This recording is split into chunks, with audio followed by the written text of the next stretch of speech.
Motorcycle स्वाराच्या तत्परतेमुळे बसमधील 60 भाविकांचे प्राण वाचले। ही घटना रविवार दिनांक 6 रोजी सायंकाळी 4 वाजता घडली। आषाढी एकादशी निमित्त रविवारी पंढरपूरहून देवदर्शन करून काही भाविक संभाजीनगरला बसनं परतत होते। ही बस अंबड तालुक्यातील गहिनीनाथ नगर येथील एका मार्गावर आली असता या बसचे एक चाक निखळले। याच मार्गावरून प्रवास करणाऱ्या विठ्ठल रंधवे यांच्या ही बाब निदर्शनास आली। त्यांनी तातडीनं बस चालकाला थांबवत बसच्या आडवी मोटरसायकल लावली व प्रवाशांना खाली उतरण्यास सांगितले।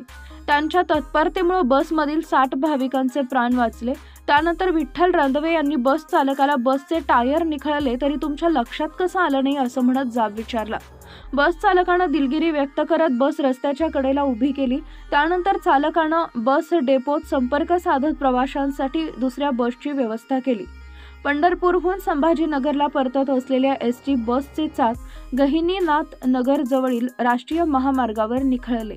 महामार्गावरून प्रवास करणाऱ्या विठ्ठल रंधवे या मोटरसायकल स्वाराच्या निदर्शनास ही बाब आल्यानं मोठा अपघात टळला। वारकऱ्यांसाठी विठ्ठल धावून आला। धावत्या एसटीचं चाक निखळलं। जगरबाज तरुणाच्या प्रसंगवधानानं वाचले 60 प्रवाशांचं प्राण। तुम्हाला या घटनेबद्दल काय वाटतं? तुमची प्रतिक्रिया जरूर कळवा।